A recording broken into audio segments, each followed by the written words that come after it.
ব্রাহ্মণবাড়িয়া আবাসিক ভবনে অসামাজিক কার্যকলাপের অভিযানে নারীসহ ৮ জন আটক। এলাকায় চাঞ্চল্য। নিহারেন্দু চক্রবর্তী, নাসিরনগর, ব্রাহ্মণবাড়িয়া। ব্রাহ্মণবাড়িয়া জেলা শহরের একটি আবাসিক ভবনে অসামাজিক কার্যকলাপের অভিযোগে অভিযান চালিয়ে নারীসহ ৮ জনকে আটক করেছে পুলিশ। বুধবার ১৬ এপ্রিল বিকেলে সদর উপজেলার পশ্চিম মেড্ডা এলাকার আলিয়া মাদ্রাসার মোড় সংলগ্ন একটি বহুতল ভবনে এ অভিযান পরিচালিত হয়।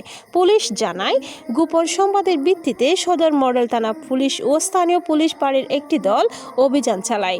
এই সময় ভবনের ভেতরে অনৈতিক কার্যকলাপে জড়িত থাকার অভিযোগে ৮ জনকে আটক করা হয়। অভিযানের নেতৃত্ব দেন পুলিশ কর্মকর্তা ওয়াসিম বিল্লাল।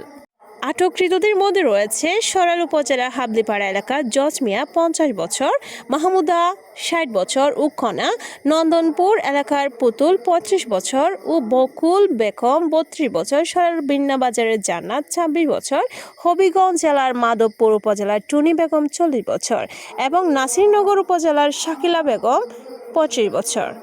উল্লেখ্য, শাকিলার নাম জুলহাস ও তার পিতার নাম নুরুল আমিন। স্থানীয় বাসিন্দাদের অভিযোগ, দীর্ঘদিন ধরে ওই ভবনে সন্দেহজনক কর্মকাণ্ড চলছিল।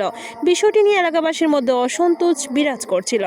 সদর মডেল থানা পুলিশ জানায়, আটক ব্যক্তিদের বিরুদ্ধে আইনগত ব্যবস্থা গ্রহণের প্রক্রিয়া চলছে। পাশাপাশি এ ধরনের কার্যকলাপ রোধে ভবিষ্যতেও অভিযান অব্যাহত থাকবে বলে জানিয়েছে আইনশৃঙ্খলা বাহিনী। আটককৃতদের মধ্যে রয়েছে সরাইল উপজেলার হাবলিপাড়া এলাকার জজ মিয়া ৫০ বছর, মাহমুদা ৬০ বছর ও কনা, নন্দনপুর এলাকার পুতুল ৩৫ বছর ও বকুল বেগম ৩২, সরাইলের বিন্নাবাজারের জান্নাত ২৬ বছর, হবিগঞ্জ জেলার মাধবপুর উপজেলার টুনি বেগম। ও মাই, আমি আসলে ব্যাপারটা এখানে আসছিলাম, তারা ওই সমিতির ব্যাপারে ঝামেলা লাগছে বললো আমি আমার পাতি জীবন লোন করছি, তখন ৬৮,০০০ টাকা পাইবো, ২০,০০০ টাকা ১৮,০০০ টাকা কয়ে দিচ্ছি যে কালকে দিয়ে দিব, আর ৫০,০০০ টাকা সমিতির থেকে তুলে দিই। কিন্তু কেন জানি এটা আছে, তারা এটা করে আমি জানি খারাপ কামে যে এটা লিপ্ত আমি জানি, কারণ আমি তোমার কি লাগে এমনি এমনি ভাবিলে কিন্তু আমার ভাই ছেড়ে দিছে। তোমার আপন ভাই ছেড়ে দিছে? জি। কতদিন আগে ছাড়ছে? ছাড়ছে যে অনেক দিন। কেন ছাড়ছে আসলে? এই এগুলা করার কারণে ওপাশ দিয়ে আবার যাবে না তো? না লোক আছে। আচ্ছা আচ্ছা। এখন এই অনৈতিক কর্মকাণ্ডের আগে তোমার ভাই কতদিন আগে ছাড়ছে ওনাকে? শোনার পর হয়েছে। মানে কতদিন হবে, কত মাস বছর?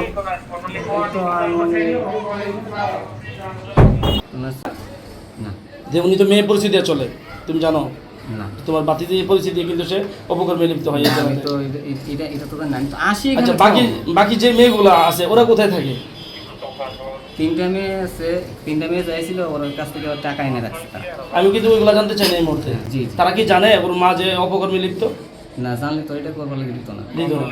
আচ্ছা আচ্ছা। তো এখন উনি কি এগুলো করি তার ভরণ পোষণ মানে বহন করে নাকি? হ্যাঁ, এটা করি চলে মনে। আচ্ছা, আজকে আপনি শারীরিক সম্পর্ক কার সাথে করছেন?